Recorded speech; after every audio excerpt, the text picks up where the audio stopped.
Let us talk about Human Genome Project. As the name suggests, the objective of the project was to find out the genome of human beings. Now, what is genome? Genome is a sum total of all the genes which are present in a single set of chromosome, or we can say the sequence of bases which are present in single set of chromosomes of any organism. So, the Human Genome Project was actually the project where we try to find out the genomic sequence of all the genes of human beings and also of the entire DNA of human beings. We know that whatever characteristics we possess is because of the genes, and the genes are present in DNA. So we try to find out what are the meaning of those genes, what do they depict. So and that is because of the inquisitive nature of human being. They wanted to explore the entire genomic world and wanted to store the information of the entire genome of human being, not only human being but also other organism, and try to find out what is so specific in their genome that makes them a different organism, or because of that they have got different characteristics. Like bacteria have got a very good resistance. There are organisms which have got specific characteristics, a special sense of smell, or a capability of division, or ability to pass on the unfavorable in a very harsh condition which human beings cannot do. So they wanted to understand the genes, and that was possible only when we know the sequence of the genes. So their objective was to know about human beings. Maybe in near future it will solve a lot many problems related to genetic diseases. It may also customize the drugs from individual to individual. We'll also get answers to many more questions which keep coming in our mind.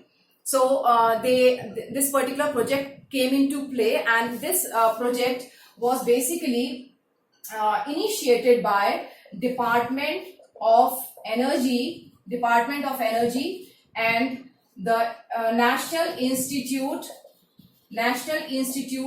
of Health.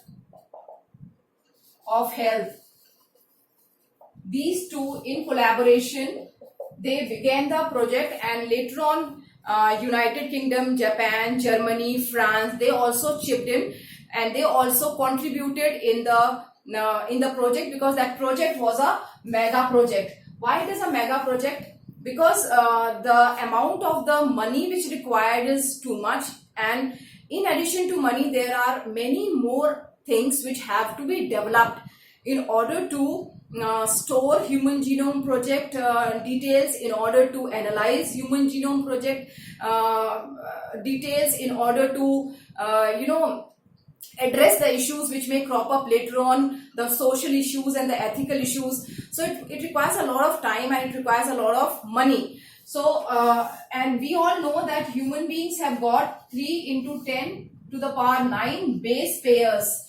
This much, 3 billions base pairs in their body. And if we consider that there is a book of 1000 pages, and each page of that book has got 1000 letters, then in order to store the genome of one individual, we require 3,300 books.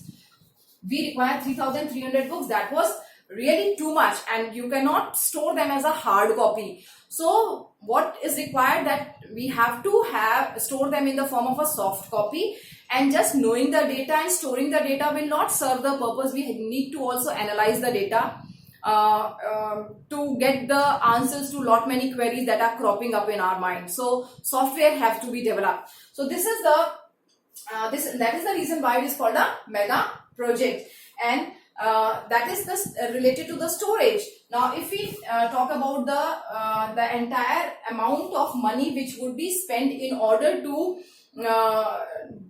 decode, or in order to find out one base pair. So one base pair discovery would lead to expenditure of approximately $3.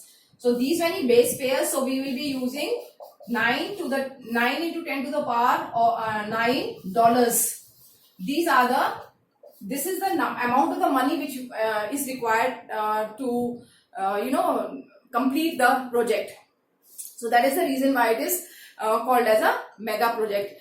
And although it is called as Human Genome Project, but the objective was also to find out the genome of other organisms. So the genome of various bacteria were, today we can say that various bacteria have been identified, yeast have been identified, then there is a nematode which does not cause any disease, it is called as Cyanorhabditis elegans. That's its genome has also been found out. Drosophila's genome has also been discovered. So there are various plants like rice genome has also been discovered. So the objective was to find out the genome of all the organisms, then correlate them, then analyze them, and try to find out the answers to various questions which till now we have not been able to find. Let us try to understand what are the goals of the Human Genome Project. The first one is to find out the sequence of all the genes of our, which are present in our body. So there are around 30,000 genes which are present in our body, and the objective was to find out the sequence of all the genes which are there, and to find out the genomic sequence of all DNAs of our body. Genomic sequences which involves the genes as well as the non-expressible part of the DNA. So from starting from one end of the DNA, they try to find out the entire sequence till they reach the another end of the DNA. So that is the genomic sequence of all the DNAs which are present in the 24 chromosome. Why I am saying 24? Because 22 are the autosomes in a haploid set, and then the sex chromosome, the X and the Y chromosome. Then to store their data, that was also a big problem. So they also have to find out ways how the data, such a huge data, have to be stored. So that was also their aim, to develop softwares to analyze the data. Since the data was in a huge amount, so it was humanly not possible to analyze the data. Analyze means to find out the all possibilities of nucleotide bases, their percentages, their differences, their different combinations. Since we have got 3 into 10 to the power 9 base pairs, it is in billions. So humanly it was not possible. So they required computer engineers who can devise a software by which the data as per our requirement can be analyzed. Analysis also means the comparison of our data with other organisms' data, which is possible only with the help of the computer. So they have to also find out methods by which new software can be developed where the data can be analyzed in all possible ways. Then provide information to all the concerned department who require it for their research and development program. There are industries who would require the data. They want to do the research work for development of some medicine, or maybe they wanted to check the resistance of the particular medicine. Is there any correlation between the resistance of a particular drug with the sequence of the bases? So lot many research work has to be done, and they need the data. So the objective was also to provide the data to all those research organizations who can work on it and come out with some kind of new discoveries. To prepare policies to address ethical, legal, social issues. Now what are these? There may be lot many things which will keep cropping up once the genetic code, or we can say the genome, is completely known. Like with the development of IT, the information and technology, the computer, the internet, the cyber crimes also came. So they have to devise a policy to deal with cyber crime. Similarly, when this genomic information of all the human being will be available, there will arise lot many problems whether the genome of an genomic information of one individual can be shared with the other individual, and if it is considered to be illegal, then what punishment, what legalities will be there, what kind of penalty can be put up. So there will be lot many problems which will crop up later on. So how to deal with that? So they have to also prepare policies to deal with any kind of ethical, social and legal issues. So these are the basic aim, but the upper two aims are the most important ones to deal with, and that was the most difficult task to perform. Although we cannot say that development of software is very easy, but that is comparatively much won't take much time. The most difficult was the first two, because we are not sure how much time it is going to take and how much amount of energy and money will be involved there. So these are the various goals of the Human Genome Project. Let us talk about how the sequence of bases was determined in the Human Genome Project. Because the basic idea was to find out the way the nucleotides are arranged one after the other in a gene and in a DNA.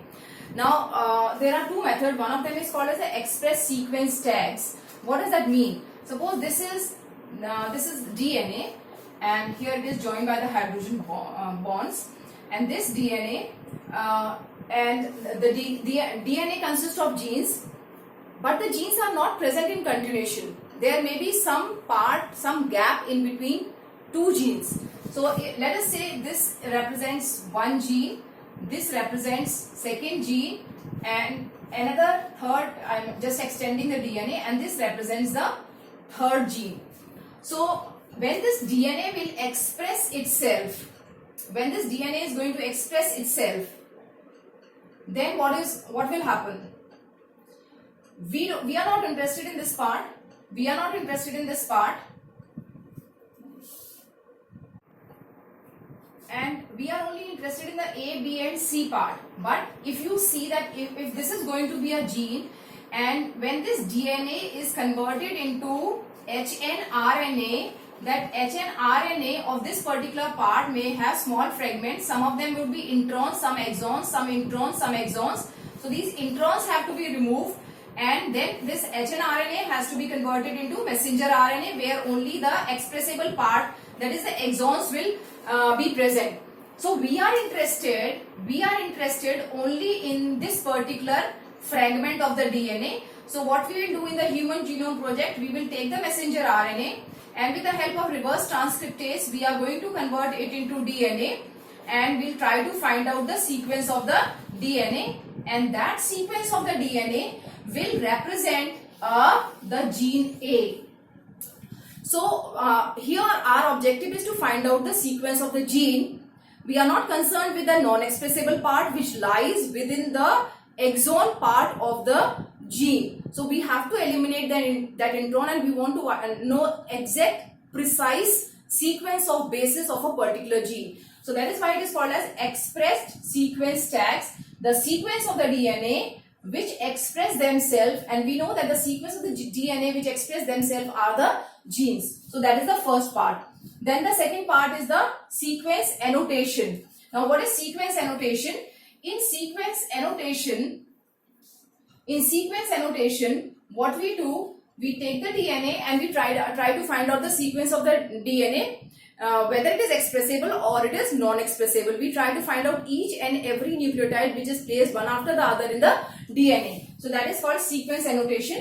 And how it is done? It is done by converting the DNA into small fragments. So they are converted into small fragments, and the sequence of the each fragment is found with the help of Sanger's method. Sanger was awarded with Nobel Prize twice, one for the sequencing of the DNA and another for the sequencing of the proteins. So since I'm not discussing that how he would able to decode the genetic sequence of the genes, but it is very interesting way of finding out the sequence. You must read it, and if you write in my comment box and you wanted to know the Sanger's method, do write, then I'll also prepare a video for that. So Sanger's method, the sequence of this is found, and this is found, and then all these fragments are joined together to find out the sequence of this DNA.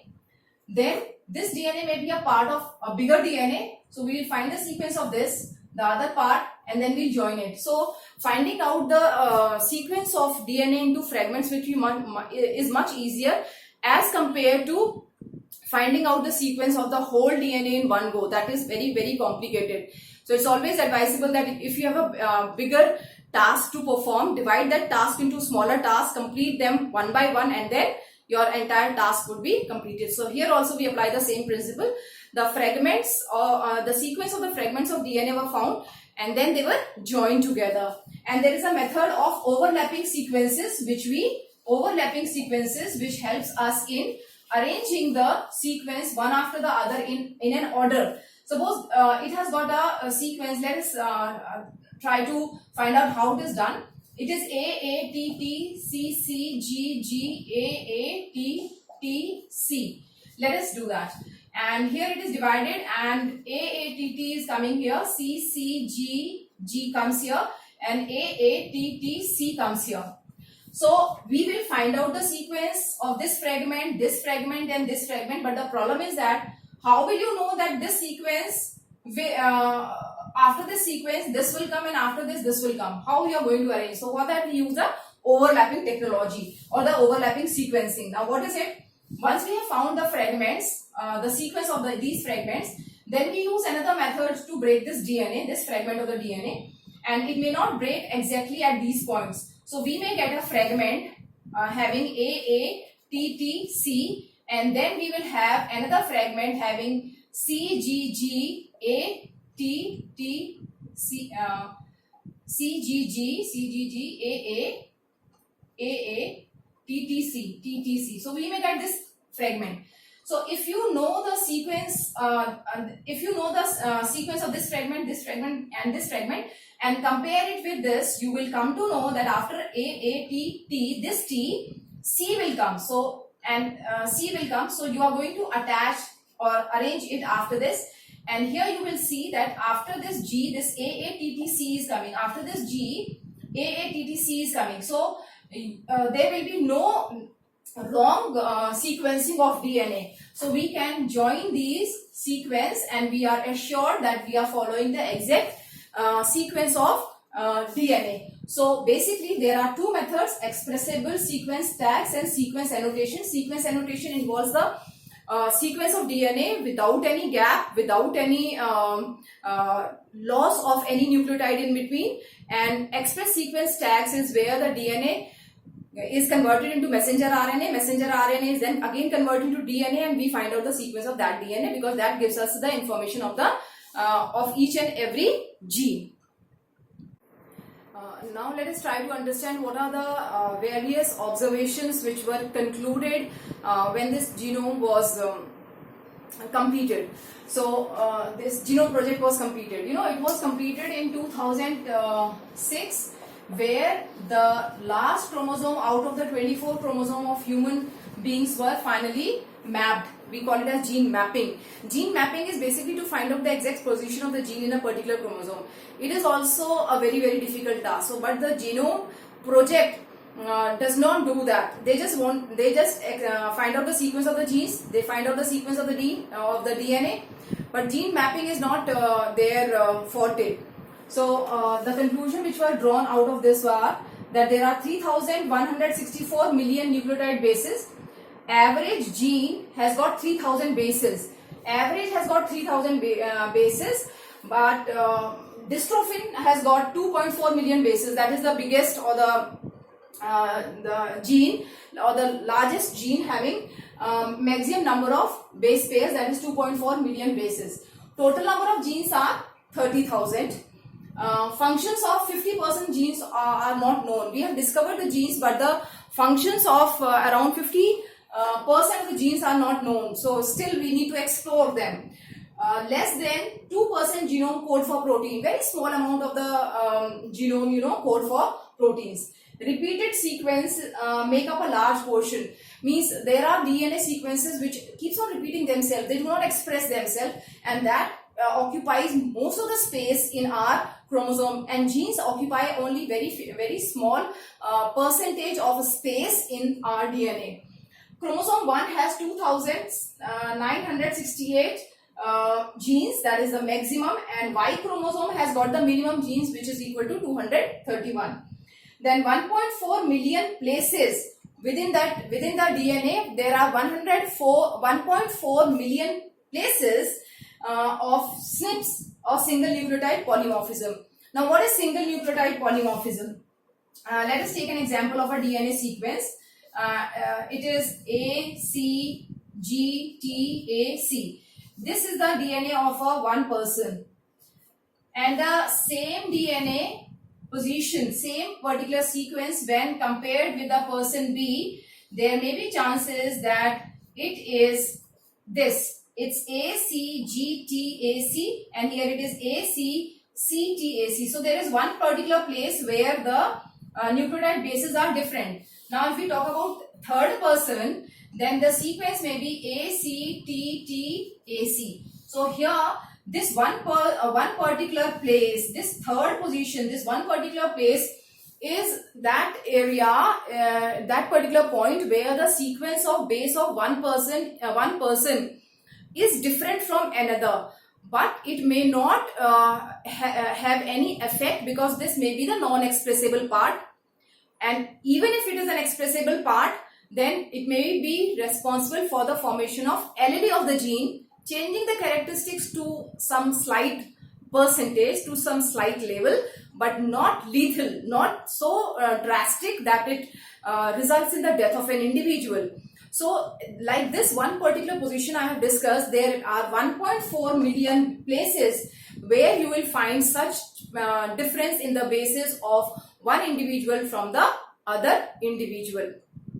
So these are the various conclusions that we can draw after the Human Genome Project. Thank you.